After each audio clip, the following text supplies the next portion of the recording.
రేపు ఓటైపోతున్నావు, ఎవరికి వేస్తున్నావు?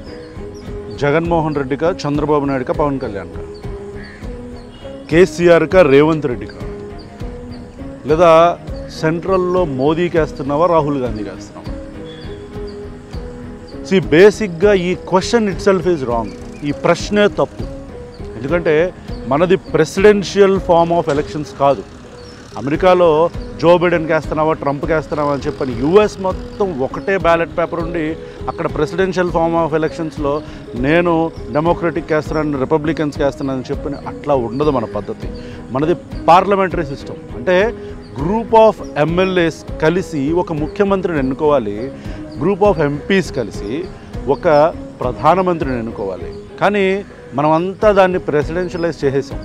అంటే బయట ఎవరిని అడిగినా నీ ఓటు ఎవరికి, చంద్రబాబుకా, నీ ఓటు ఎవరికి, జగన్కా, నీ ఓటు మోదీకా, నీ ఓటు రాహుల్ గాంధీకా అని అడుగుతున్నారు.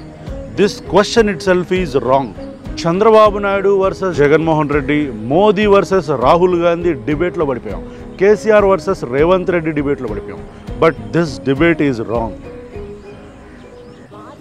నీకు జగన్మోహన్ రెడ్డి ఇష్టమై ఉండొచ్చు, నీకు చంద్రబాబు నాయుడు ఇష్టమై ఉండొచ్చు, నీకు మోదీ ఇష్టమై ఉండొచ్చు, నీకు కేసీఆర్ రేవంత్ రెడ్డో ఇష్టమై ఉండొచ్చు. కానీ నీ నియోజకవర్గంలో నువ్వు ఓటు వేస్తుంది జగన్కో, చంద్రబాబుకో, మోదీకో, రాహుల్ గాంధీకో, కేసీఆర్కో, రేవంత్కో కాదు. నువ్వు నీ నియోజకవర్గంలో ఓటు వేస్తుంది నీ నియోజకవర్గంలో నిలబడుతున్న ఒక ఎమ్మెల్యే అభ్యర్థికి.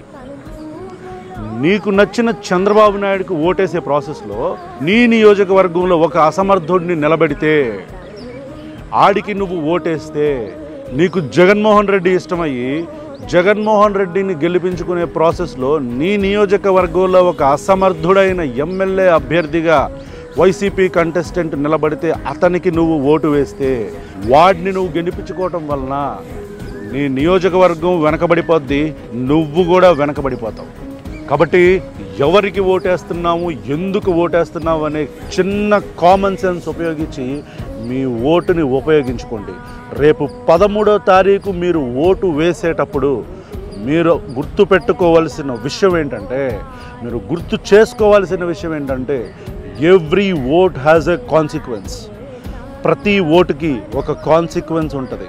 నా ఓటుతో ఏం ప్రయోజనం ఉంటుంది అని ఒకవేళ నువ్వు అనుకుంటే, ఒక 5 సంవత్సరాల వ్యవధిలో ఒక తరమే మారచ్చు, ఆ తరం యొక్క భవిష్యత్తు మారచ్చు.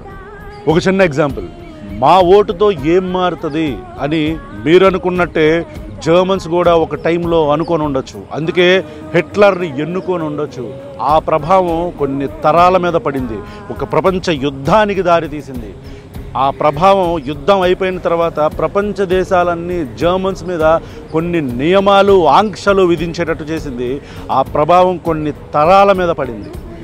కాబట్టి నా ఓటుతో, నా ఒక్క ఓటుతో ఏం మారుతుంది అని అనుకోవద్దు. ఇవాళ ఏదో ఓటు వేసేద్దాం, నా ఓటుకి ఏం విలువ ఉంటుంది అని నువ్వు అనుకున్నా, లేదా నీ ఓటు నా కులం వాడనో, నా మతం వాడనో, నా ప్రాంతం వాడనో, మా వాడనో, లేదా డబ్బు తీసుకుని వీడు ఎక్కువ ఇస్తున్నాడు కాబట్టి వీడికి ఓటేద్దాం, వీడు తక్కువ ఇస్తున్నాడు కాబట్టి వీడికి ఓటేయొద్దు అని రకరకాల ప్రలోభాలకి నువ్వు గురై ఓటేస్తే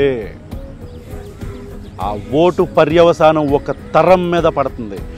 ఇప్పుడు ఓటేసి రేపొద్దున అరెరే ఏంటి ఇతనికి ఓటేసేసా, నేను తప్పు చేశానని నాలుగు ఖర్చుకోవటానికి ఇది చిన్నపిల్లల ఆట కాదు.